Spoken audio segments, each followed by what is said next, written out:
Hello friends, നമുക്കിന്ന് ice coffee ഉണ്ടാക്കിയാലോ. അപ്പോൾ ഐസ് കോഫിക്ക് വേണ്ടി ഇൻഗ്രീഡിയൻസ് ഞാൻ പറഞ്ഞുതരാം കേട്ടോ. ഐസ് കോഫി ഉണ്ടാക്കാൻ ഈസിയാണ്. ഫസ്റ്റ് നമുക്ക് മിൽക്ക് വേണം കേട്ടോ. നമുക്ക് മിൽക്ക് വലിയൊരു കപ്പിലേക്ക് ഒഴിച്ച് കൊടുക്കാം. ഞാൻ അവിടെ ചെറുതിലേക്കാണ് ഒഴിച്ച് കൊടുക്കണത്. അപ്പം ഞാൻ എനിക്കും അനിയത്തിക്കും ഉണ്ടാക്കണം. അപ്പം അതിന് 2 കപ്പ് വേണം. 2 കപ്പ് അനുസരിച്ച് ഞാൻ ഒഴിച്ച് കൊടുക്കുന്നുണ്ട്. ഇങ്ങനെ ഒഴിച്ച് കൊടുത്തതിന് ശേഷം നമുക്ക് കോഫി പൗഡറാണ് കേട്ടോ.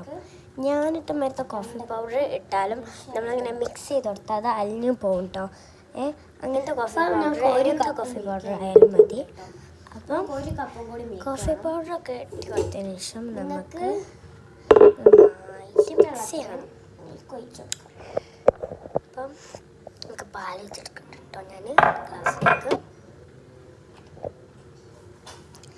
പാൽ ഒഴിച്ച് കൊടുത്തതിന് ശേഷം കോഫി പൗഡർ ഇട്ടിട്ടുണ്ട്. ഞാനിവിടെ 3 സ്പൂൺ കോഫി പൗഡർ ഇട്ടിട്ട് ആദ്യം പിന്നെ പഞ്ചസാര ഇടാണ്ട് പിന്നെ കുടിച്ച് നോക്കി. ചെറുതായിട്ടൊരു സ്പൂണിൽ ഒത്തിരി കുടിച്ച് നോക്കിയപ്പം നല്ല കയ്പുണ്ടായിരുന്നു കേട്ടോ. അപ്പം ഐസ് കോഫി ഉണ്ടാക്കുമ്പോൾ ഷുഗർ 2 സ്പൂൺ. അപ്പം ഞാൻ ഇത്രയാണ് ഇട്ട് കൊടുത്ത 2 കപ്പിന് വേണ്ടി 2 കപ്പല്ല 2 ഗ്ലാസ്സിന് വേണ്ടിയത് ഇത്രയാണ് കേട്ടോ ഞാൻ എടുത്തത്. ഞങ്ങൾക്ക് നന്നായിട്ട് മിക്സ് ചെയ്തെടുക്കാം. അപ്പം നിങ്ങൾക്ക് ബ്ലെൻഡും ചെയ്യാം കേട്ടോ. ഇവിടെ മിക്സാണ് ചെയ്ത് കൊടുക്കുന്നത്. നിങ്ങൾക്ക് ബ്ലെൻഡും ചെയ്യാം. അങ്ങനെ മിക്സ് ചെയ്തതിന് ശേഷം ഞാൻ ടേസ്റ്റ് ചെയ്ത് നോക്കിയപ്പം അടിപൊളി ടേസ്റ്റ് ഉണ്ടായിരുന്നു. ഞാൻ പഞ്ചസാര ഇട്ടേന്ന് കേട്ടോ. കുറച്ചിൻ്റെ അനിയത്തിയൊക്കെ കൊടുത്തു. നല്ല ടേസ്റ്റ് ഉണ്ടായിരുന്നു കേട്ടോ. പഞ്ചസാര ഇട്ടപ്പോഴേക്ക് ഭയങ്കര ഇഷ്ടമായി.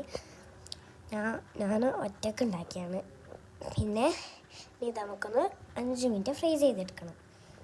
പക്ഷേ ഇതിൽ ഓൾറെഡി മിൽക്ക് ഞാൻ ഫ്രിഡ്ജിലാണ് വെക്കുന്നത്. പിന്നെ ഐസ് കോഫി ഉണ്ടാക്കുമ്പോൾ മിൽക്കിൻ്റെ തണുപ്പുണ്ട്. അതുകൊണ്ട് ഞാൻ പിന്നെ ഫ്രീസ് ചെയ്തില്ല. അപ്പോൾ പിന്നെ ഞാൻ ഗ്ലാസ്സിലേക്ക് കഴിച്ചു.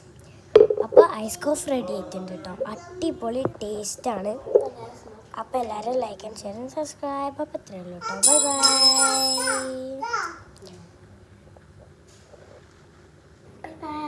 Like and share and subscribe.